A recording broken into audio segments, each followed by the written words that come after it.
नमस्कार आदरणीय संपूर्ण दर्शक एवं तमाम श्रोता। निरंतर हमने विभिन्न channel, radio channel, TV channel से जनता के आवाज़ के समेटे के प्रयास में बानी सन और साथ में हमनी के सहकर्मी सहभागी बानी लोग आर्यन यादव, वैसे ही नवल मंडल जी और साथ में बानी हम संतोष कुमार।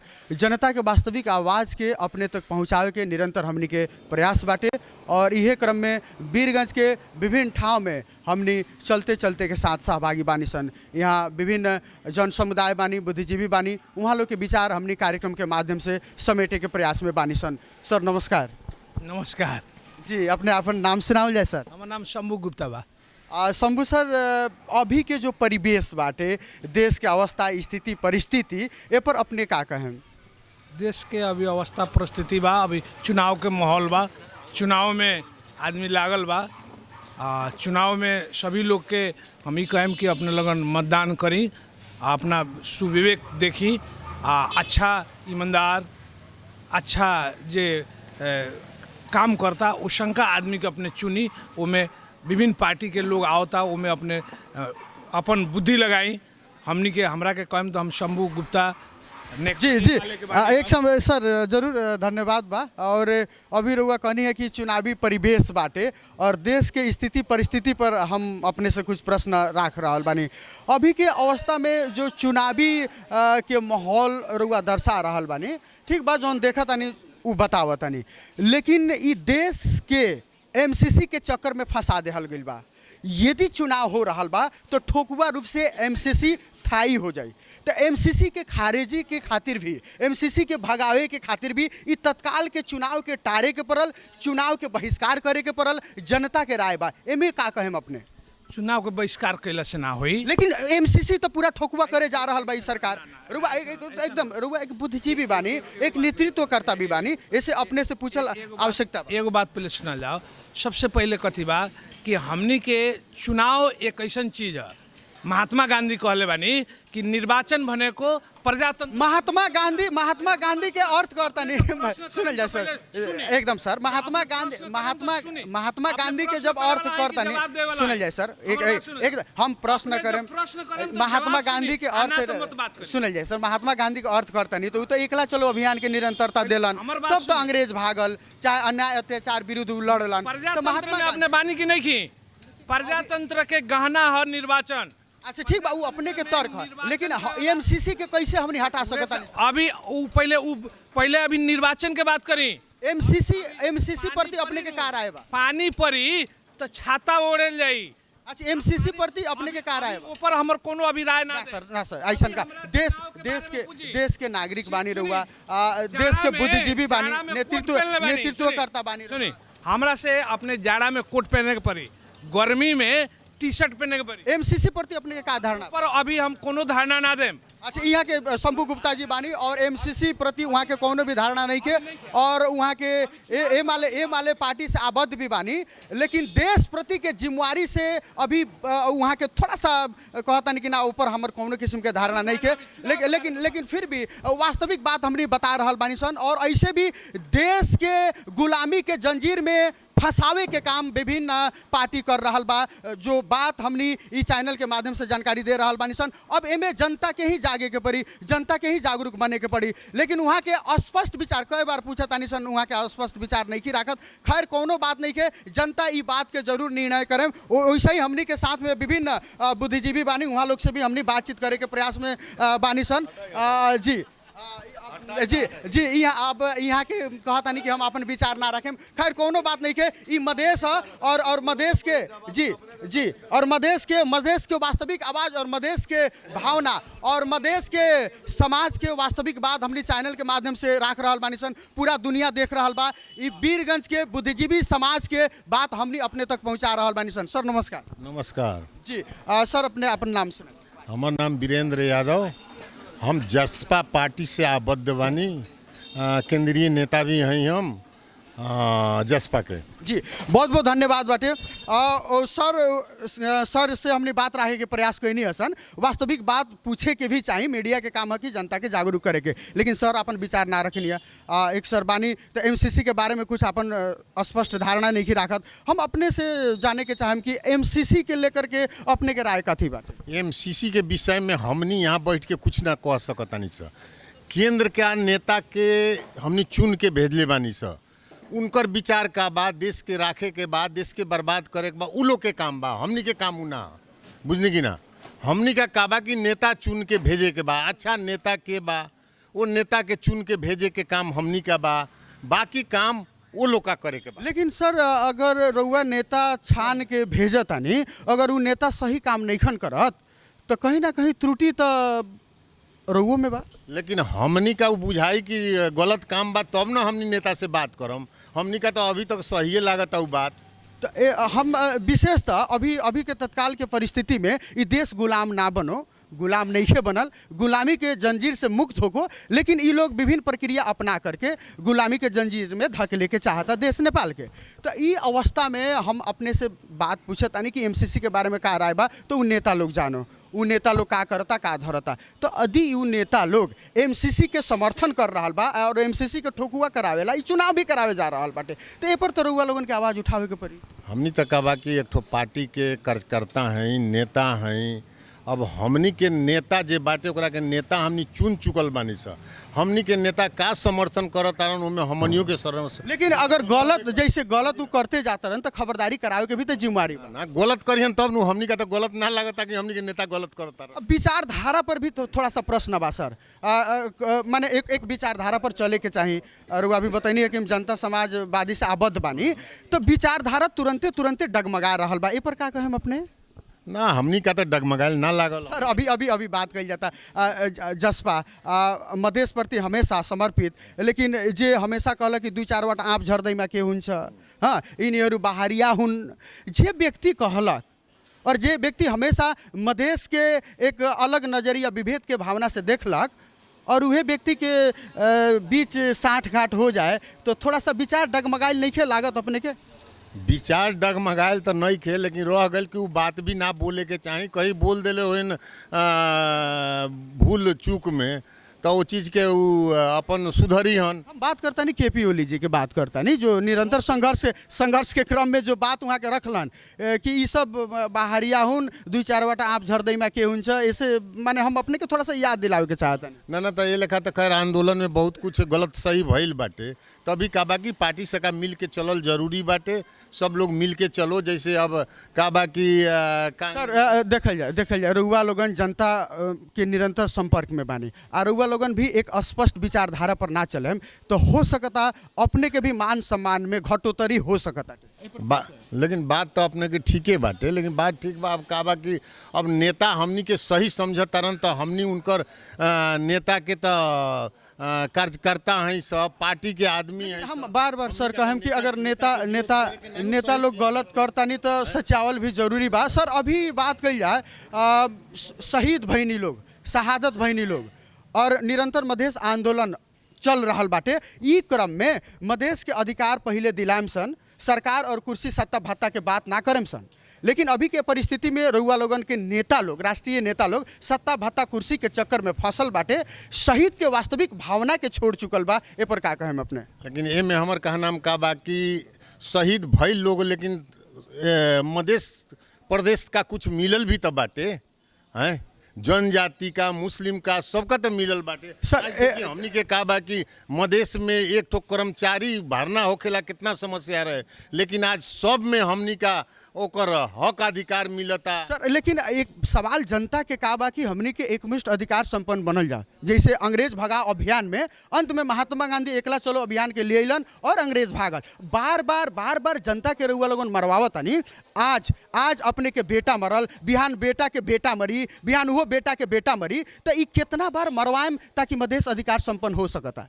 मधेश अधिकार तो धीरे धीरे संपन्न होते बा समझौता करके जैसे जनता कहा बा एक बार तो कहता नहीं कि भाई स्वार्थ छोड़ी लोगन, कुर्सी सत्ता भत्ता के खेल छोड़ी, आई जनता के बीच रह के एक मुष्ट संघर्ष कल जा ताकि मधेश अधिकार संपन्न बन जा। तो ए पर भी विचार कल तो जरूरी बानू सर। जरूरी बा सब लोग मिल के फिर जौन बाकी बा वो खतिरा हमनी एक हो करके लड़ के भीड़ के हमनी के अपन अधिकार लेवे के पड़ल। इ नागरिकते वाला समस्या बा, आज देखी का हो गई बा हैं, सब मिल के नागरिकता वाला समस्या समाधान करे के पड़ल नू हैं, ओकरा के करे के पड़ी। ये से का बाकी हमनी के नेता जाके ओली जी से मिलन कि कहीं हमनी के नागरिकता सब मिल करके एक जगह हो सर अगर मिलना जुलना से होखे वाला रही तो सदियों से मिलता जुलता काम हो रहा बा, लेकिन आज तक ना भइल। खैर अपने अपन अपन विचार वहाँ के रखले बानी कि वास्तव में मिलता जुलता से, अब मिलता जुलता से जनता बूझ रहा बानी, जनता जान रहा बानी, जनता खोज रहा बानी, जनता पूछ रहा बानी।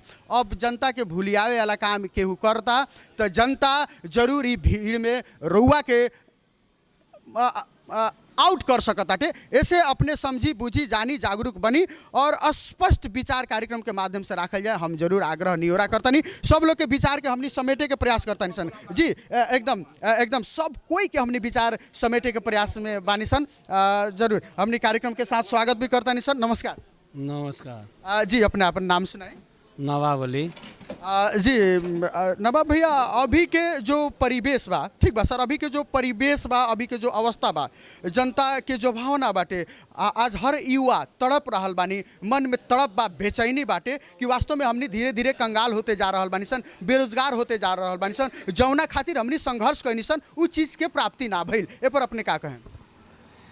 अब जौन होला समय से होला का, धीरे धीरे धीरे धीरे ओकरा के समय से अब हम एक नेता अभी कहनी है कि नेता चुन के हमी के बढ़िया भेजतनी सन ना, माने उहे नेता लोग हमी के बढ़िया क के भेजते बानी सन, माने ऊपर जाके अब कथी होता नहीं के होकत उतना हमी के जानकारी नहीं। लेकिन जैसे ऊपर जाके कथी होता भेजते बानी सन, अगर वो नेता लोग बार बार गलती कर रहा बाटे तो उ नेता लोग के सजाए देहल भी तो रउआ लोगन के दायित्व बा। बार बार नेता कर तो जनता लोग अपने ऊपर निर्णय करी नु, जनता लोग यहाँ अपन देख के निर्णय करी केकरा जितावे के बाद नहीं के जितावे के। लेकिन अपने लोगन एक पार्टी के समर्थक बानी चाहे पार्टी के कार्यकर्ता बानी, अगर अपने के पार्टी गलत कर रहा बा, नेता लोग गलत कर रहा बा, बार बार जनता के ठग रहा बा, तो रउआ लोगन के भी तो ए पर आवाज़ उठावल जरूरी बा। आवाज हम ये खराब देखे तब नु आवाज उठाओ। अभी तक खराब नहीं देखा, अभी ले तो हम ये खराब कौन, लेकिन हर जगह तो खराबी हो रहा बाटे। निरंतर देश के एमसीसी के चक्कर में फंसावल जाता, बार बार मधेश के लोग के गोली मारल जाता टे और साठ घाट मिला के कुर्सी सत्ता भत्ता के खेल में खेलावल जाता टे, तो ये सब त्रुटि ना है सर? ऐसा तो बात है। अब हमी के अभी कहनी है वीरेंद्र जी की, अभी हमी के कहनी है कि हमी के कुछ गलत लौकत नहीं खे, जैया गलत लौकी देखल जाए अपने के गलत लौकता, लेकिन रुआ नेताजी के साथ अपन प्रश्न विचार नहीं गिरा के सकत, तो अपने के मजबूरी है। खैर अपने के आवाज़ अभी सब कोई सुन रहा बानी, देख रहा बानी। आदरणीय संपूर्ण जन समुदाय सब लोग के विचार हमनी कार्यक्रम के माध्यम से समेट रहा बानी सन। सर हमनी के मधेश में का बा कि जब मीडिया कुछ बात राखेला, कुछ प्रश्न पूछेला तो बोली बोली बोली, लेकिन पहाड़ में बहुत फर्क बा। पहाड़ी लोग बोलेला कि हमनी अपन बात राखेम सन, लेकिन मधेश के बुद्धिजीवी के ऐसन का अवस्था बा कि बोली हम ना बोलेम, बोली हम ना बोलेम, तो मधेश में जागरण कैसे हो सकता? लेकिन फिर भी प्रयास बाटे, फिर भी प्रयास बा कि एक दिन मधेश में जागरण होई। कार्यक्रम में सब कोई के स्वागत बा। नमस्कार। नमस्कार जी अपने अपन नाम सुनाओ। राम लखन यादव। जी सर, अभी के जो अवस्था बा, अभी के जो परिवेश बाटे, और विशेषतः हमनी कार्यक्रम के माध्यम से ये बात पूछत आनी सन कि देश के पहले बचावल जाए। एमसीसी के चक्कर में जौन देश के फंसा चुकल बाटे, ऐसे पहले उबारा कल जाओ, ए पर अपने के का राय बा? अभी सिचुएशन अपने देखत बढ़ले बाने, नेता लोग का अभी अवस्था बा कि अपन केंद्रीय नेता के अध्यक्ष के विरोध में ये लोग बोले के चाहत नहीं खे। यदि बोली तो बिना ये लोग के कार्रवाई हो जाए, पद से निकाल दिए। अभी भीम रावल के हुए भाई और नेता लोग के हुए होता, तो अपना नेता जितना बदमाशी करता, खराब काम करता रहे, ओकरा विरोध में बोले वाला यहाँ कोई भी नहीं है। जैसे भी हमनी के पद चाहे वो में लोग अभी ढल बा। रह गया अभी एमसीसी के, अब एमसीसी के कितना लोग नेता लोग बाटे पढ़ले ही नहीं है। यहाँ एक से एक विद्वान पीएचडी करे वाला आदमी ये सब लोग ओकरा विरोध में बोलल, लेकिन भीम रावल का एमसीसी के विरोध में बोलल, ओकरा के अभी टिकट ना मिलल। वो से लोग अपना केंद्रीय नेता के विरोध में बोले के नहीं चाहत। बहुत मार्मिक बात यहाँ के कहले बानी कि आज तक ले काहे ई मन में डर बा, काहे मन में कपट बा, छल बा। आखिर जब अपने के नेता गलत करता नहीं तो एकर विरोध करे के चाहिए, लेकिन कहा जाने काहे लोग विरोध नहीं के करत कि शायद सब लोग भ्रष्टाचारी के सर्कल में फंसल बा कि हम बोलत नहीं तो कहीं हमार कुछ बात जनता में आ जाए कि हमारा ऊपर कार्रवाई हो कि। लेकिन यदि अपने ना बोलेम तो अपने तो फंसते बानी, आवेला संतति भी अब ई चक्कर में फंस रहा बाटे। बहुत वास्तविक बात कहनी है कि बोले के पड़ल, आखिर कब तक चुपचाप बैठल रहें। सर, चुनाव के होड़बाजी बाटे, लेकिन देश के चुनावी प्रक्रिया में एक एक अवस्था में फंसावल जाता टे और मधेश निरंतर तड़प रहल बा। आज भी मधेश के युवा रो रहल बाटे कि हमनी जेकरा खातिर जथी के खातिर शहीद भइनी सन उ चीज़ मिलल ना, जबकि समग्र मधेश 8 जिला ना है, पूर्व मेची से पश्चिम महाकाली तक 24 जिला है। ए पर अपने के धारणा बतावल जाए। जैसे कि अब यहाँ 75 जिला में अभी चुनाव हो रहा बा। अब थोड़ा देर पहले भी अपने पूछले नहीं है कि गाछ से 5 गो आम गिर गई तो का फर्क पड़ता है। तो वो टाइम में ये आंदोलन के कौन महत्व रहे? यदि लोग में 15 आदमी 16 आदमी मधेश के लोग मर गए वही आदमी से जाके अभी गठबंधन करता नहीं तो वो आंदोलन का महत्व का रह गई? काहे कहीं वो 15 गो 20 गो आदमी के काहे मरवे नहीं अपने वो टाइम में, जबकि अभी जाके वो तरह संगठन गठबंधन करे कर ना करके चाहिए तो वो लोग के। तो अब रह गए जनता के अब वोट तो जो अच्छा बट ओकरा के देबे करी, लेकिन मधेश में वो हम संभव नहीं देखत। लेकिन जनता के ई भी भावना आ रहा बा कि हमनी मधेश अधिकार संपन्न बनावेला ई वोट इलेक्शन के बहिष्कार ही करे के पड़ी। वो तरह सब में सूझबूझ हो जाए तो बहुत अच्छा बात है।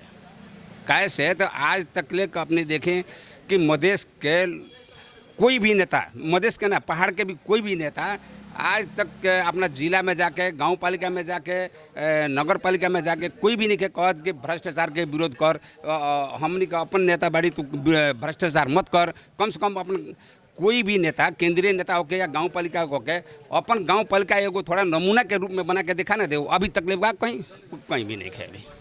वो से जनता के सूझबूझ होके चाहिए, जनता लोग के जी जी जी वहाँ के बता रहा बानी कि वास्तव में जनता में सूझबूझ होके के चाहिए और होके के भी पड़ल, और वास्तव में अधिकार संपन्न बनावे के खातिर जनता के का करे के पड़ल वहाँ के स्पष्ट अपन धारणा रखले बानी, बतैले बानी।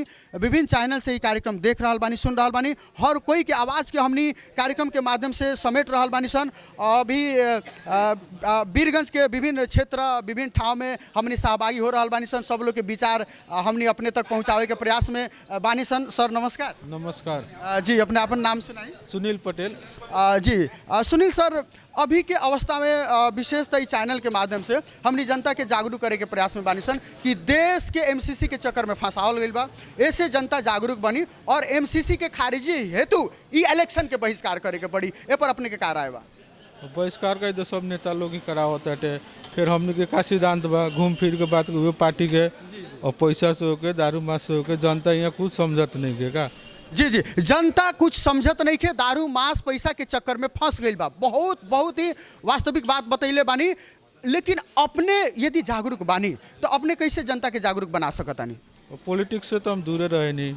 अब जनता ना समझी लोग तो का कइल जाई।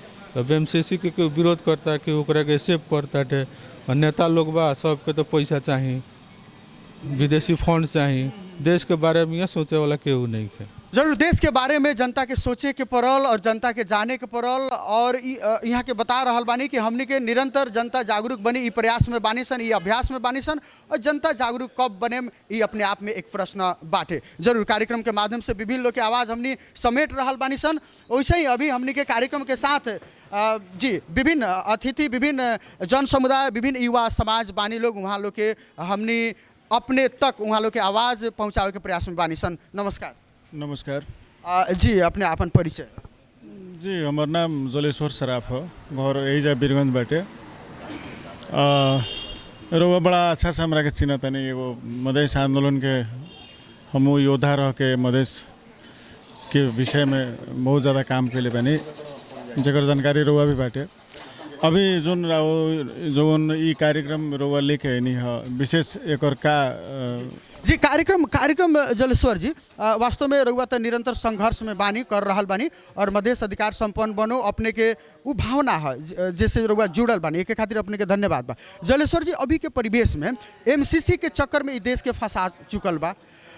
अब एमसीसी से उबारा करे के खातिर भी एमसीसी के खारिजी के खातिर भी ई जो इलेक्शन बा एक बहिष्कार करे के पड़ी।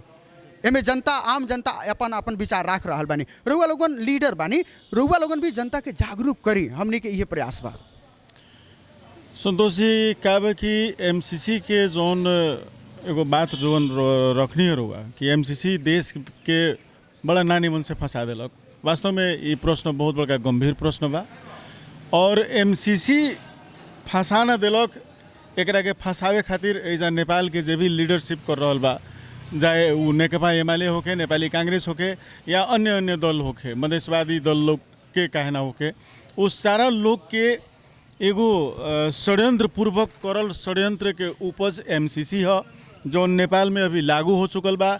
अब एकरा के हटावे खातिर एजा के संविधान ही परिवर्तन करे के पड़ी तब मात्र संभव बा कि एमसीसी नेपाल से हटी, न तो अब वो चीज़ संभव नहीं के। बहुत बढ़िया विचार रखने की इस संविधान के ही बदले के पड़ी, संविधान ही परिवर्तन करे के पड़ी। अब इस संविधान अंतर्गत जो इलेक्शन हो रहा बा संपूर्ण जनता ये इलेक्शन के बहिष्कार कर देम तो संविधान तो यूं ही खत्म हो जाए। देखिए का बा कि मुँह से कह देवल बड़ी आसान बा।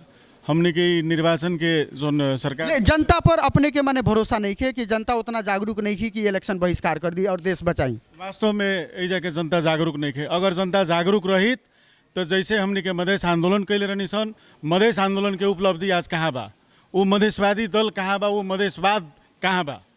आज तो देश से मधेशवाद और आ गए नु कहाँ बा मधेशवादी दल। लेकिन निरंतर जी हमार बात सुना, जे मधेसी के ऊपर गोली चलैलक, जे मधेसी के अधिकार ना देवे खातिर विभिन्न किस्म के षड्यंत्र कैलक, आज ये मधेशवादी दल उहे मधेश के विरोध में रहे वाला व्यक्ति के संगे पार्टी के संगे आज एगो गठबंधन करके चुनाव लड़ता। तो रउआ एकरा के क्या समझता जी? लेकिन मधेशवादी दल बस उपेंद्र यादव, राजेंद्र महतो, महंते ठाकुर ये लोग के ठेकेदारी ना है। मधेश के जागरूक करे वाला और भी नेतृत्व करता बालोग जे जनता के बीच में बालोग।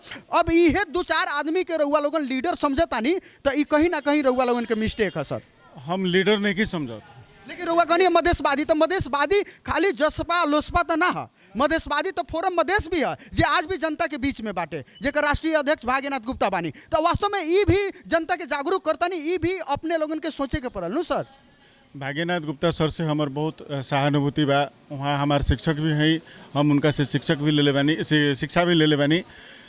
और सवाल ई बा कि मधेश में जोन फोरम मधेश के जब स्थापना भइल वो स्थापना काल से अभी तक ले कहीं भी वो पार्टी ग्रोथ ना होके सकल, वो पार्टी के ऊपर लोग विश्वास ना करे सकल। अब एमे लोग के दोष बा कि भाग्यनाथ सर के दोष बा, ये चीज़ के अब एगो मूल्यांकन करे वाला अवस्था आ रहल बा। लेकिन वो एक विचार में पार्टी आज भी बा ना डगमगाइल, ये बात के तो मनन करता नहीं। और वो पार्टी के नीति भी बाटी कि भाई एक आदमी जागरूक होता नहीं तो 3 आदमी के जागरूक बनाई। तो कमती में मधेश सबके है तो सब लोग के एकजुट तो होके के पड़ल। हम और बात से 110% सहमत बानी। रौरा चैनल के मार्फत हम मधेश के लोग के जागरूक भी कराए खातिर आग्रह करे के चाहता नहीं। लेकिन यहाँ क्या बा कि बहुत बड़का एगो समस्या बा पैसा। चुनाव के बेरा में जोन पार्टी लोग भ्रष्टाचार करके कमा के जोन पैसा रखले बा लोग, आज देखी ना देश के अवस्था का बा, जनता के अवस्था का बा, जनता त्राहीमाम के अवस्था में बा ये लोग के करतूत के चलते। ऐसे पैसा अगर केहू के मिलता, हमनी के मधेश में का बा कि बहुत अशिक्षित माने शिक्षा के कमी बा, रोजगार के कमी बा, व्यवसाय के कमी बा, सब लोग के पैसा के जरूरी बा। जनता के ऐसन का हिसाब से जब बना देवल बा। एक बार एगो हिटलर के हम कहानी तनिसुक संक्षेप में रखे के चाहेम रुआ। संसद भवन में गइलन तो वो मुर्गा के सारा पाँख छील के ले जाके संसद भवन में देखावत रहन आ उदाहरण दिलन हिटलर कथी कि कहलन कि जनता के इतना मजबूर कर दो, इतना निचोड़ के रख दो कि हम स्वतंत्र बानी, ये हमार अधिकार है, हमार बाकी कोनो चीज़ के अधिकार नहीं के। इस चीज़ के उदाहरण जोन दिलन आज सेम उहे चीज़ नेपाल में देखल जा रहा बा। ए जगह जनता के इतना निचोड़ देवल गइल बा, पाँख होकर इतना नोच देवल गइल बा कि वो अब ये समझता कि हमरा जोन सीमित खर्च मिली उहे हमार अधिकार है, जे हमरा के लिया के 2 रुपया दी उहे हमर अधिकार है, बाकी हमर अधिकार कहीं नहीं के। हम ज़्यादा बोलेम तो मारल जाएम, कोनो केस में फंसावल जाएम, ऐसन का स्थिति अभी मधेश के बा। ऐसे अब हमने के तो का बा कि बोले वाला आदमी ऐसन कहीं भी बोले निसन, अपन जोन कर्तव्य बा वो निर्वाह करे निसन। यहाँ के बहुत वास्तविक बात बतैनी है कि जनता के ऐसन का ना निचोड़ल जाता थे, ऐसन का ना मजबूरी में फंसावल जाता कि जनता फंस गई बा, लेकिन फिर भी जलेश्वर जी जनता के जागे के तो पड़ी, जागे के पड़ी। अब रह गल सवाल कि अब बिलाई के गौर में घंटी के बानी, बार बार नेता लोग आवता लोग आंदोलन के एगो सपना देखावता लोग, वो आंदोलन में बार बार हमर भाई शहीद हो जाता, हमर बाबूजी शहीद हो जाता रहे, हमर बेटा शहीद हो जाता, हमरा माई के कोख गुजर जाता, हमरा बहन के मांग के सिंदूर पोछा जाता। अब ओकर गारंटी के लिए समस्या यहाँ ई खड़ा हो गई बा संतोष जी कि अब खुद के ई देश बचावे के क्रम में ई देश में रहल हिमाल पहाड़ मधेश के अस्तित्व बचावे के खातिर खुद जनता ही एकर गारंटी ले सकतन। जनता गारंटी ले सकता नहीं, जनता के साथ हम सहमत बानी। आज भी जनता अगर कही कि जलेश्वर जी अपने यहाँ रोड में खड़ी आई हमने के आंदोलन करे के बताओ, नेतृत्व करे खातिर हम तैयार बानी। हमरा से भी बहुत दिग्गज लोग बा जे कुछ ओझेल में पड़ल बा लोग, जैसे भाग्यनाथ सर के बात भइल वहाँ भी अभी ओझेल में बानी। पार्टी चलावे खातिर नेतृत्वकर्ता के भूमिका निर्वाह करे खातिर बहुत ऐसा चीज़ के आवश्यकता पड़ेला, जैसे अभी भाग्यनाथ सर चाहे हमनी के वंचित बानी सन, उ चीज़ के हमनी के पास अभी कैपेसिटी नहीं के। अब बार जनता के घर में हम जाके कहीं कि चली अब देश में हमनी के फिर से एक बार अधिकार खोजल जाओ, तो कहीं ना कहीं अब जनता के ही सोचे के पड़ल और जनता के ही खोजे के पड़ल और जनता मध्य ही केहू लीडर बन के ई देश के बचावे के पड़ल। एकदम सही बात कहते नहीं रहुआ, लेकिन अब उहे बाकी बड़ा लेट हो गई। देखल जाए संघर्ष के क्रम में लेट कभी ना होला, बल्कि संघर्ष के निरंतरता देवे के पड़ेला और संघर्ष के विभिन्न प्रारूप होला, विभिन्न प्रक्रिया होला और विभिन्न प्रक्रिया अपना के भी जनता देखनी। पर एगो शांतिमय तरीका बा कि भाई जब तक मधेश अधिकार संपन्न नहीं के बनत, जब तक MCC खारिज नहीं के हो, जब तक ई संविधान हमनी परिवर्तन नहीं किसन कर, तब तक इस संविधान अंतर्गत भइल जो भी चुनाव बा ओकरा के हमनी बहिष्कार करम सन। एक सहज माध्यम बा, रोड पर भी ना आवे के पड़ी। अब चुनाव बहिष्कार के जोन सवाल बा, चुनाव बहिष्कार अगर केहू एमे वास्तव में हम तो ये चुनाव बहिष्कार कर दें, क्या कि हमरा ये चुनाव से कोनो बेनिफिट नहीं के लोगत। आज देखी ना देश में मैंने काल तकले पार्टी के झंडा बोक के चले वाला लोग आज हम स्वतंत्र हो गए नहीं कह के पार्टी टिकट ना दिलक, तो हम स्वतंत्र हो गए नहीं, वो नेपाल राष्ट्र के झंडा बोक के जाके अपन उम्मीदवारी देता लोग। बिहान उ देश आ जनता खातिर कुछ करी एकर का गारंटी बा? जी सही बात बा। जब ले एगो धारणा, एगो विचार और एगो संकल्प ना हो सकता, तब ले देश और जनता के खातिर अपने कर सकता नहीं कह के ए पर भी प्रश्नवाचक चिन्ह बा। बहुत बहुत धन्यवाद बा, अपने अपन राय रखनी है, धन्यवाद जी, बहुत बहुत धन्यवाद। और अभी तक ले जोन कार्यक्रम के निरंतरता देते हुए 2 शब्द हमरा के भी रखे के मौका देनी, ओकरा खातिर भी रोवा और लगायत संपूर्ण टीम और चैनल के हम विशेष धन्यवाद देवे के चाहतनी। नमस्कार जी। आदरणीय जनता हर लोग के विचार हमनी समेट रहल बानी सन कार्यक्रम के माध्यम से और चलते के माध्यम से हर जगह पहुँचे निसन और ये कार्यक्रम विभिन्न channel, radio channel, TV channel से अपने देखे नहीं। हमनी के सहकर्मी RN यादव वैसे ही नवल मंडल जी कार्यक्रम के साथ में बानी, वहाँ लोग के विचार के हमनी समेटे के प्रयास में बानी सन। सर नमस्कार। नमस्कार सर अपने अपन नाम सुनाइए। हमार नाम भागीरथ प्रसाद यादव बा। भागीरथ सर, अभी के जो परिवेश बा, देश के अवस्था बाटे, सर थोड़ा सा यहाँ आ जाए जी। अभी के जो अवस्था, अभी के जो परिवेश बा, देश के विभिन्न स्थिति परिस्थिति और देश के विभिन्न समस्या में जो फंसावल जा रहा बा, एमे अपने लोगन के का करे के पड़ल, जनता के का करे के पड़ल? जनता के बहिष्कार करे के पड़ल, बेकार बा। चुनाव लड़ल, चुनाव में भागे लेल बेकार बा। देश दिन प्रतिदिन फसल जा रहल बा, जा नेता लोग अपन अपन स्वार्थ में लागल बा, दोसर कथी बा। लेकिन ये बात जे जनता के नेतृत्व करता नहीं, विभिन्न जिला में चाहे विभिन्न ठाव में चाहे विभिन्न गांव शहर वार्ड में, तो वो लोग ये बात के जल्दी बुझे नहीं खे सकत।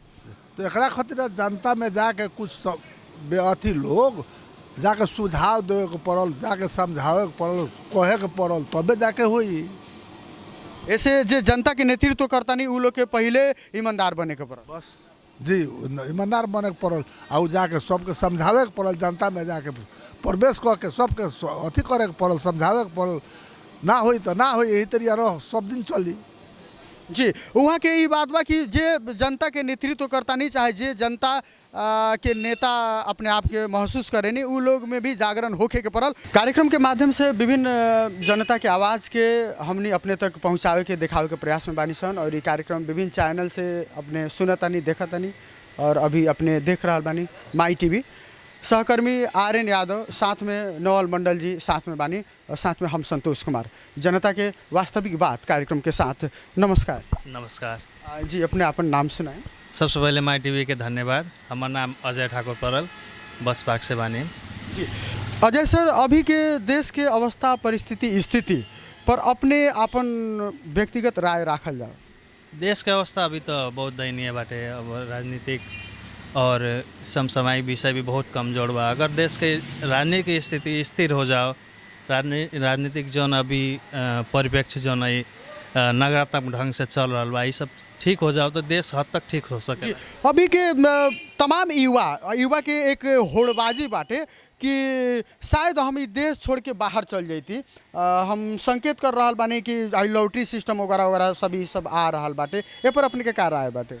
देखी कैसन बा कि अभी देश के वास्तव में स्थिति बहुत खराब बाटे। अगर युवा के चांस देल जाता है इस देश में तो युवा आगाड़ी बढ़ी, कुछ रेमिटांस आई और कुछ रोजगारी बढ़ी। युवा के एक बार चांस दे के देखे के पड़ल कि देश खातिर, देश के विकास खातिर विभिन्न किस्म में अभी नया जौन पढ़ल लिखल लोग बा, पढ़ल लिखल युवा बा, उस सबके सहभागिता इस देश में बहुत जरूरी बाटे। यहाँ के एक बात बता रहा बानी कि देश के युवा के सही सपोर्ट और युवा के चांस नहीं के देहल जात, ऐसे भी देश के युवा देश छोड़ के बाहर जाए के तरखर में बानी। जी डीवी के बारे में अपने के क्या राय बा? देखिए डीवी एगो अमेरिका के तरफ से एगो लॉटरी कार्यक्रम है जो 1 महीना खातिर चलेला। एमे इजी प्रोसेस भइला के वजह से विभिन्न किस्म के मतलब युवा लोग भइल, विभिन्न तबका के एज के लोग डीवी भर के अमेरिका जाए के कोशिश करे। इजी वे भइल। डीवी के मतलब हो गल कि डाइवर्सिटी वीज़ा। एगो अपन नेपाल के नागरिकता छोड़ के एगो चिट्ठा भइल, प्योर चिट्ठा हो गई। चिट्ठा पढ़ला के बाद में अमेरिका जाता लोग बहुत मिनिमम खर्चा में, वहाँ कुछ साल गुजरला के बाद में एटलीस्ट 5 ईयर्स गुजरला के बाद में वहाँ के अपन के ग्रीन कार्ड मिल जाता है। वहाँ के बासिंदा हो जाता नहीं रही। अब मेन जीवन स्तर बढ़िया करे के लिए डाइवर्सिटी वीज़ा लोग भर रहा बाटे। लेकिन अगर देश संपन्न हो जाता, हमने के अपन देश ही संपन्न हो जाता तो शायद ऐसा का स्थिति तो ना आई। जी बिल्कुल आई। तब तो आदमी घूमे जाए, यहाँ कमाए, यहाँ बस बैठी, बस वहाँ खर्चा कर जाए, घूमे जाए, मौज मस्ती कर जाए और फिर वापस अपन देश में आई काम करे के लिए। देश की अवस्था अगर बढ़िया हो जाता तो अपन देश काहे छोड़ल जाए। लेकिन देश के स्थिति परिस्थिति ऐसा का बात ऐसा का बाटे। पर ए पर युवा लोग के भी तो सोचे के पड़ल कि हमने यदि पढ़ल लिखल बानी सन, जागरूक बानी सन तो अपन देश के बचावल जा, बढ़िया बनावल जा, ए पर भी तो सोच विचार युवा समाज के करे के पड़ल। जी बिल्कुल करे के पड़ल। सबसे पहले तो युवा के चांस मिले के पड़ल। यहाँ रोजगारी इतना कम बा, इतना न्यून बा कि लोग अपन रोजी रोटी करके कुछ पैसा कमा रहा बा, कुछ हद तक अपन स्थिति के बचा रहा बा, खाली साख बचा रहा बा, ना कि एगो होखेला नो कमैनी भी जमा भी कर लेनी। वैसन किस्म के कोनो इन्वायरमेंट यहाँ नहीं है जरा कारण से सब डीवी या कोई विदेश के लिए विभिन्न किस्म के वीज़ा लगा के विदेश जाके ही ललाइत बाटे। और यहाँ के सिस्टम अच्छा ना भइला से ऐसा का स्थिति बा। वहाँ के बता रहा बानी कि कैसन का बेहाल स्थिति बाटे और ये स्थिति के बढ़िया बनावे के खातिर बढ़िया नियम कानून के भी आवश्यकता बाटे। हम एक बात और रउआ से राखे के चाहें कि देश के MCC के चक्कर में फंसा देहल गई बाटे, ये पर अपने के का राय बाटे? जी देखिए MCC अब देश अपन प्रोडक्शन नहीं है जो देश में उ तो जब जितना नेता लोग का कहले बा कि अपन देश से जितना पैसा बाटे, जितना आय स्रोत बाटे, सारा के वो लोग जमा करके अपना कुबेर के खानी में रख ले बा लोग। अब देश में पैसा नहीं के, पैसा के कमी बा, जेकरा चलते ये सब MCC मार्फत विभिन्न किस्म के फंड के मार्फत अपन देश चलाए कोशिश करल, अपन खर्चा चलाए कोशिश करल बा। पैसा नहीं है तब MCC के नीचे तो झुकई के पड़ी। जी पैसा नहीं के, पैसा ओरा गई बा, ऐसे अब देश के ही बेचे के घन चक्कर में फंसा चुकल बा लोग, नेता लोग। यहाँ के स्पष्ट विचार अपन रखले बानी। वैसे ही हमनी के साथ में बानी एक और युवा साथी बानी। नमस्कार। नमस्ते जी अपने अपन नाम से? विशाल कुमार ठाकुर। विशाल कुमार ठाकुर, अभी के अवस्था स्थिति परिस्थिति बा वहाँ के स्पष्ट बतैले बानी कि अब देश कंगाल हो चुकल बा और देश के कुछो बेच पर अपन स्वार्थ पूरा कर, ऐसा का नीति ई नेता लोग ले आ रहा बा। तो इस सब कारोबार तो ये संविधान के अंतर्गत ई लोग करता पूरा बा। अब का बा कि हमनी के देश विखंडन के तरफ जा चुकल बा, समझ नहीं। एमसीसी आयल तो एमसीसी के बारे में के जाना था, केहू नहीं के जाना था। जनता के तो उस संबंधी जानकारी चाहिए। ई जानकारी नेता से होको या सामाजिक संजाल मार्फत होको, हमनी सब जनता के अधिकार बा एकरा बारे में जानकारी लेवे के। ना जानकारी के ना से मिलल बा, सोझे एमसीसी लागू हो गल तो एमसीसी हो का थी, हमनी के तो बुझे के पड़ल नु। अपने बीरगंज में या हमनी के गांव में या देहात में कहीं भी पूछन तो केकरो पता ना हो कि एमसीसी का है। वास्तविकता ई होए के पड़ल कि एमसीसी के बारे में पहले जानकारी करावे के पड़ल, जानकारी कराला के बाद में ओकरा के लागू करे के चाही।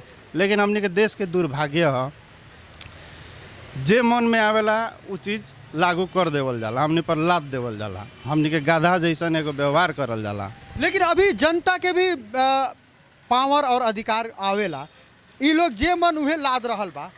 अब ई लोग उ चीज़ के ठोकुआ करावेला, थाई करावेला, चुनाव भी करावे जा रहल बा। तो यदि जनता हमनी अपने आप के जागरूक बना लेता निसन तो भाई जब तक एमसीसी खारिज नहीं के होत, जब तक हिमालय पहाड़ मधेश के अस्तित्व बराबर नहीं के होत, तब तक तोहनी द्वारा करावल चुनाव या संविधान द्वारा करावल चुनाव के भी हमनी बहिष्कार करता निसन। जनता तो अभी ये बात अपने आप में जागरूक कर सकता ना। चुनाव देखी, चुनाव एगो जनता लंग अवसर के रूप में हमनी के लेवल जाओ।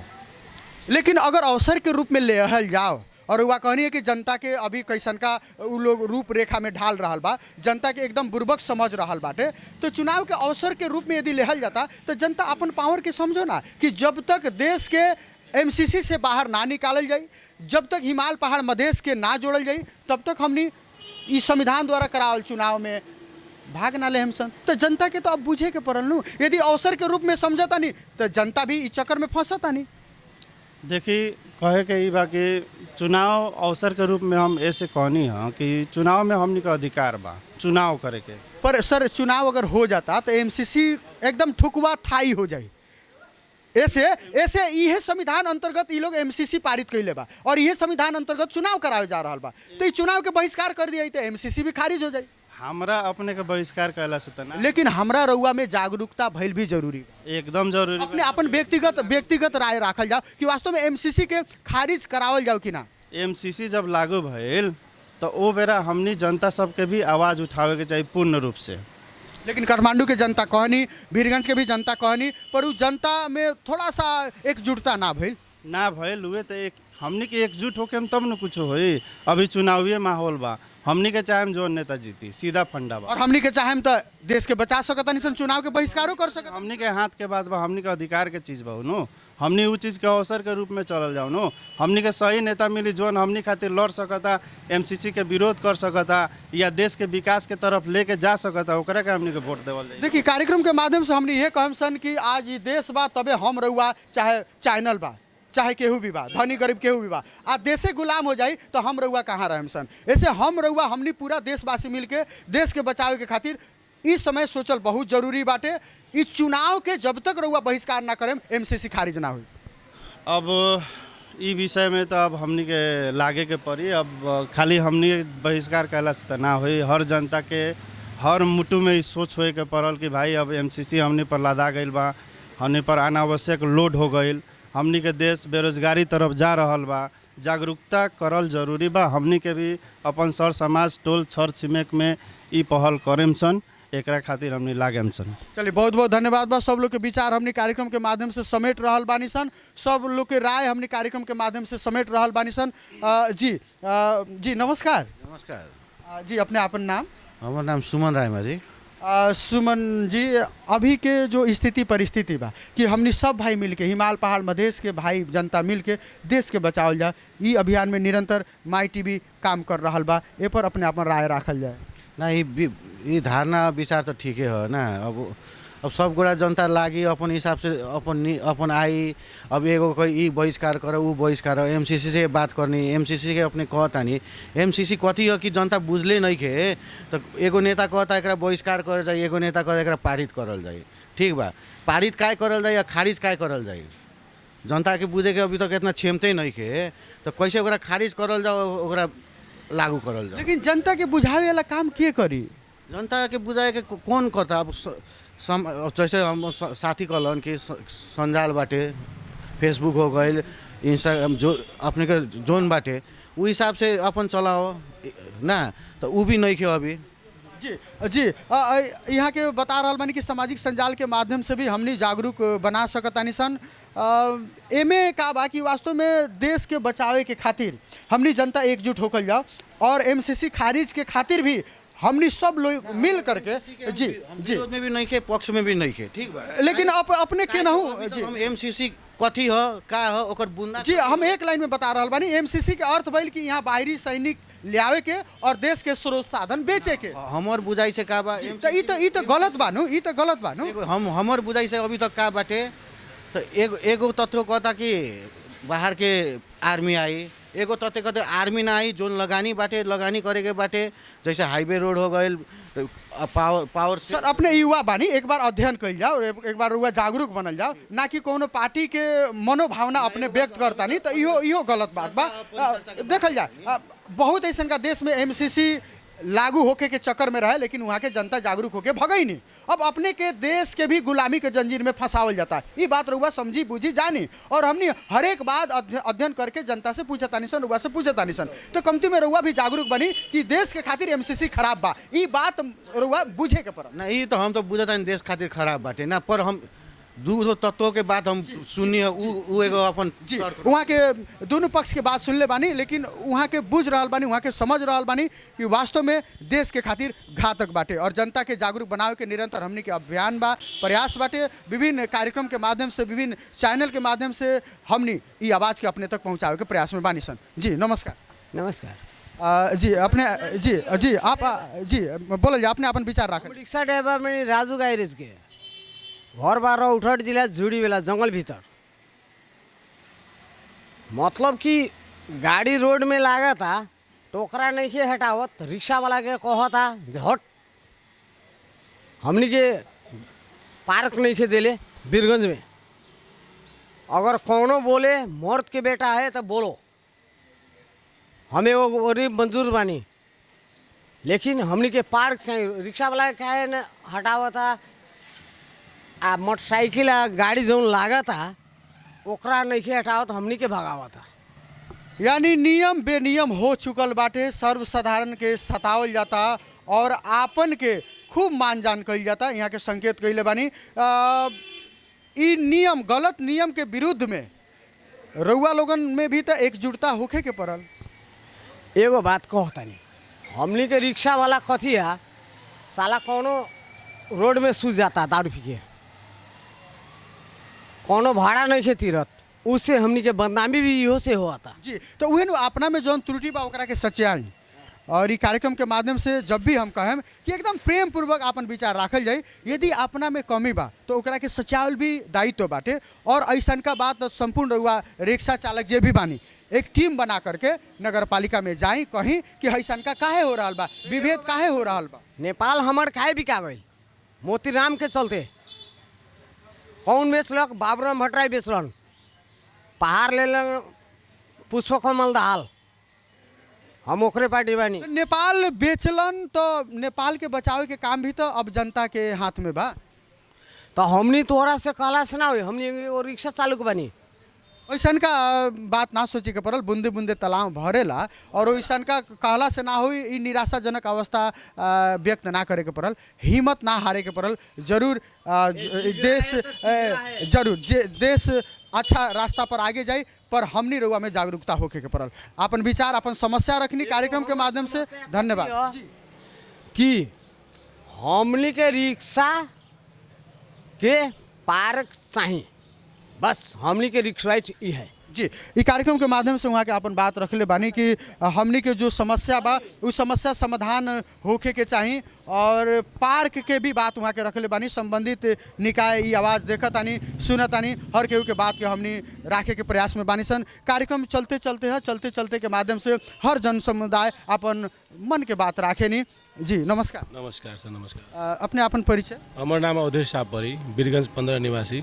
अवधेश सर, अभी के जो देश के स्थिति परिस्थिति बा एमे हमनी जनता के आवाज़ के समेट रहल बानी सन कि देश बहुत नाजुक स्थिति में बाटे और देश के एमसीसी के चक्कर में फंसा चुकल गईल बाटे और देश बारंबार जे अधिकार संपन्न बनावे के आवाज़ उठैलक यहाँ के जनता, हिमाल पहाड़ मधेश के जनता आज भी वो अन्योल अवस्था में बा। तो ये तमाम जो प्रश्न बा ए पर अपने के धारणा का बा? कथी कहीं हम ए पर तो हमार कोनो खास धारणा नहीं बनत। अगर हमरा हिसाब से अगर हमनी के आम जनता के हिसाब से लोग चले तो ये एकदम सोच समझ के केहू के भी अब जितावे के पड़ल। सिंपल तरीका बा। अगर हमनी के एकदम भेड़ा बकरा लगन केहू के जिता दिया जाता, जितौला से समस्या समाधान हो जाए। के बाद में वो लोग जाता लोग तो वही काम करता लोग। तो बस वो तो बात बुझता नहीं। तो जितावला रउआ एक युवा बानी, बुद्धिजीवी बानी, पढ़ल लिखल बानी, रउआ यदि ना बुझेम तो के बुझी? तो सर दूसर का ऑप्शन हमारा हुए बा केजीएफ लाखन संविधान सदन में जाकर धर धर कर देवे, दूसर कोनो ऑप्शन नहीं है। शांतिमय तरीका से भी अच्छाई के नेपाल के जनता केहू भी नेता लोग नेपाल के नहीं खेलोगे माने वाला। आज के दिन में रुआ देखी शुरू से कबो मधेश कह के तो कबो पहाड़ कह के तो कबो तराई कह के तो कबो आद जाति कह के जात जाति कह के एगो सिंगल नेपाल के मैंने हमने के 2008 में जब इंडिया में पढ़ेगा नहीं तो एगो नाम रहे नेपाल के लोग है नेपाली आको से नेपाली बाबू पढ़ना आको से एगो इज्जत रहे, हमने के एगो सद्भाव रहे, लोग के देखे के नजरिया अलग रहे। आप जाए जला तब कुत्ता बिलार लखन है पेला लोग। तो ये सब जे बा देश के लूट रहल बा तो ये सब के तो जवाब देवे के पड़ी। एकदम सर जवाब हुए बा। सब जनता के एकजुट होकर लोग के प्रतिकार करे के पड़ी, इ लोग के विपक्ष में उतरे के पड़ी, चुनाव बहिष्कार करे के पड़ी, एमसीसी बहिष्कार करे के पड़ी, फिर वापस हमार विचार करते राजतंत्र लाओ के पड़ी। धन्यवाद। वहाँ के अपन विचार रखले बानी और क्रांति के राह अपनावे के पड़ी। वहाँ के एक भावना रहा कि वास्तव में जवना ढंग से नेता लोग देश के बर्बाद कर रहा बा इ नेता लोग के भी जवाब देवे के पड़ी कह के वहाँ के आक्रोशित बानी, मने मने भले प्यार से अपन बात रखले बानी लेकिन देश प्रति समर्पित बानी और देश के बर्बादी देख करके वहाँ के मन में उ विद्रोह उपज रहल बाटे। वास्तव में हर युवा के मन में इ विद्रोह पैदा हो रहा बा। इ विद्रोह के शांत करे के खातिर भी देश के अस्तित्व के बचावल बहुत बहुत बहुत बहुत जरूरी बाटे। कार्यक्रम के माध्यम से हर आवाज़ के हमनी समेट रहल बानी सन, हर आवाज़ के अपने तक पहुँचावे के प्रयास में बानी सन और हर जन समुदाय के आवाज़ के अपने तक पहुँचावे के प्रयास में इ कार्यक्रम निरंतरता दे रहल बाटे। जरूर जी जी हम कैमरा मैन के कहम कि थोड़ा सा मैंने सामने आ जाइए। जी नमस्कार। नमस्कार। अपने अपन नाम सुनाए। हमार नाम विनायक राज पांडे पड़ल। जी विनायक जी, अभी जो देश के स्थिति परिस्थिति बाटे एमे अपने अपन विचार रखल जाए। देखिए सबसे पहले तो कथी बाटे नु कि हमनी के देश में सिस्टम नहीं है ना, एकरा सिस्टम ले आवे के पड़ल। हमनी के देश में जी हमनी के देश में कोनो चीज़ के सिस्टम नहीं है। ये सिस्टम ले आवे खातिर हमनी के देखिए सबसे पहले तो कुछ बोलल जाए तो फटाक दे उठा के धली लोग, कोनो चीज़ केहू बोला ताटे तो उठा के धो लेता लोग, केहू के मतलब आगे नहीं बढ़े देते लोग। जैसे है ये देखिए नाला देखिए यहाँ के कैमरा से। जी जी एकदम हम आर्यन जी के कहम कि यहाँ के नाला के अवस्था अभी वहाँ के ये अवस्था के बारे में कुछ बात वहाँ के बतावे जा रहा बानी। जी जरूर देखिए हेने के लिए हयो नाला देखी, ये दोनों नाला चाहे और रोड देखी सब उहे अवस्था बाटे। अभी देश के विकास स्थिति माने वैसा नहीं खेला कि विकास हुई केहू आ जाई तो हमने यानी देश के अवस्था स्थिति एकदम लथालिंग बाटे एकदम। आपने के देखी बहुत युवा लोग विदेश जाता रहे हमेशा। युवा के एगो चांस देवे चाहिए, जौन चांस नहीं के चांस भी देता लोग तो लेग पुलिंग बहुत करता लोग। नेपाल में कुछ करे खतरा जैसे KGF 2 में कैंग कैले रहे वो करे के पड़ी तब जाए कुछ होई क्या। हर युवा के मन में एक जोश और एक क्रांति पैदा हो रहा बाटे कि वास्तव में अब देश के अवस्था बहुत ही नाजुक बा, देश के स्थिति परिस्थिति बहुत ही नाजुक बा। ए पर सोचल विचारल बहुत बहुत ही जरूरी बाटे और समय पर यदि यहाँ के नेतृत्वकर्ता जनता के भावना ना समझेम ना बुझेम तो अवस्था उहे होई जवन अवस्था के वहाँ लोग संकेत कर रहा बानी। ये यानी खुला रूप से क्रांति के बात कर रहा बानी। माई टीवी हर आवाज़ के अपने तक पहुँचावे के प्रयास करेला। विभिन्न चैनल से ये आवाज़ ये कार्यक्रम और अपने के भावना के हमनी समेट रहल बानी सन, देखा रहल बानी सन, सुना रहल बानी सन। जी, हमने विभिन्न ठाव में जाके पहुँच के जनता के वास्तविक आवाज़ के अपने तक पहुँचावे के प्रयास में बानी सन और देश के परिस्थिति स्थिति कैसन का बा ए पर जनता के आवाज़ हमनी समेट रहल बानी सन। जी नमस्कार। नमस्कार। अपने अपन नाम सुनाए। हमारा नाम जसपाल सिंह है। जी जसपाल जी, अभी देश के स्थिति परिस्थिति कैसन का बा ए में अपने का कहें? सब देखते बानी लोग यहाँ गठबंधन करके सबके हमार मतलब राम नाम अपना पराया माल अपना नहीं है वो खींचा उहे धंधा हो गई बा। देश में का समस्या आ रहा बा, कैसन कैसन का समस्या बा? अब एगो समस्या तो रहुआ देखते बानी है ज़्यादा लोग नौ राष्ट्रीय गेम खेले खिलाड़ी लोग के यहाँ मतलब कोनो व्यवस्था नहीं है। पोखरा उद्घाटन बाटे आज मार्ग पास करावे के बाद देखी कोनो चाव चिंता नहीं है खिलाड़ी के जाए। जी जी जी जी हमार नाम ब्रह्मदेव प्रसाद यादव पड़ल, हम 2 नंबर प्रदेश के कुश्ती के चीफ कोच बानी। जी अभी हमनी के आज 9 राष्ट्रीय के नेशनल गेम पोखरा में होता ओकर आज मार्ग पास उद्घाटन बा, मगर कुश्ती के खिलाड़ी के मार्ग पास में जाए के नहीं मिलत। ये सिर्फ देश के दुर्भाग्य कथी बा। एगो बुझी ना गेम खानी जैसे दंगल होला गाँव होंगे, हमनी के गेम नौल परासी एने करी बा, वहाँ बुझी कि रोड के जरी बा कि वहाँ दर्शकों ना आई देखे। हो ठाव में एगो रख दिल बा सरकार आ मार्ग पास में जाए के नहीं मिलत आ गेम खेली अपना घरे आई। नेशनल ऐसा गेम में जब खिलाड़ी अगर ना गई ना देखले कि नेशनल का होला तो ऐसे दुर्भाग्य देश के का बा। यहाँ के बहुत ही मार्मिक बात बतैले बानी कुश्ती, और जहाँ तक कुश्ती के अग्र पंक्ति में मधेश के लोग रहेला और मधेश के लोग के साथ कैसन का विभेद ही सरकार कर रहल बा उ भी बात बता रहल बानी। और वहाँ के बताओ तनी कि हमनी के काहे इतना अपमान कइल जाता, काहे इन्हें छांट के चलल जाता, काहे ई देश के सरकार हमनी के साथ मतभेद कर रहल बा। और वहाँ के बतैबे कैनी है कि देश के अवस्था के डामाडोल ई लोग बना रहल बा, देश के हड़प के रखले बा। ऐसन का मतभेद के अंत करे के खातिर अपने लोगन के तरफ से का प्रयास हो सकता? हमनी के प्रयास ये बा कि देश हमनी के हिमाल पहाड़ तराई सब एक है, एक भावना एक एथी से एमे छटियावे के ना पड़ल, सब लोग के मिला के चले के पड़ल। आ देश के दुर्भाग्य हमनी के तो माने हमरा व्यक्तिगत देखे में ऐसा लगता कि श्रीलंका के गतिविधि यहाँ भी देश के स्थिति आ रहा बा वैसन बता रहा बा। सारा लोग बेरोजगार हो गई बा, सब लोग के अभी सब चीज़ बंद बा, कहीं से कोनो चीज़ ना बैंक लोन देता ना कहीं कोनो काम मिलता ना फैक्ट्री में मजदूर के खाए के नहीं खे। अभी सब लोग के श्रीलंका के स्थिति नेपाल में नेता लोग ये देश के बना रहल बा, ऐसने देश के स्थिति के संभावना लाग रहल बा। जी जनता के वास्तविक बात आइल कि अब ई देश के हालत कैसन का हो रहल बा, ए पर भी जनता सोच विचार करी, ए पर भी जनता समय पर बुझी। यदि ना बुझेम तो अवस्था कितना गंभीर होई वहाँ के संकेत कैले बानी। जी अभी देश के फिलहाल स्थिति परिस्थिति में अपने का कहें? कथी कहें, अब तो देखते बानी अपने के नज़र के सामने बाटे हैं। अभी लोग अपना के समझो तराई में का होता, पहाड़ में का होता है, वो लोग को तो भिवने बा तो तराई के छाट ले वो लोग, पहाड़ के छाट ले वो लोग हैं। अगर ऐसन का मन में बात का है, अगर ऐसन का मन में बात फरछिना के चल जाओ कह के यहाँ के अपन बात। जी जी आई देखी खिलाड़ी ऐसा जो है नेशनल खिलाड़ी के दावेदार लोग बा, लोग अपन अपन भाड़ा लगा के गाड़ी में जाता। ऐसे बड़का दुर्भाग्य जौन आदमी 3-3 को देश में मेडल लगा के जीत के आयल बड़न हेदे बड़न वहाँ के साथ। जी जी ऐसन का अपने लोगन के साथ अपमानजनक व्यवहार कइल जाता, ए पर अपने का कहें? ये चीज़ कहनी नु सबसे पहले नेपाल सरकार चुट्टा बा। आज सबसे पहले मधेश कुश्ती के कौनो बेरा विदेश में जाला तो कुश्ती एगो न एगो दूगो मेडल लेके आवेला, फिर भी हम भी विदेश में मेडल लेके आयल बनी दूगो। आज देखिए नेपाल सरकार के सुविधा ना दिले के चलते आज हम रोड पर बने। जेकर बहुमत रहता, जेकर पार्टी सरकार में रहता, ओकर बेटा जाता इंडिया जाके प्रमाण पत्र ले लेता कुश्ती के, हो गल ओकर जागीर हो गल।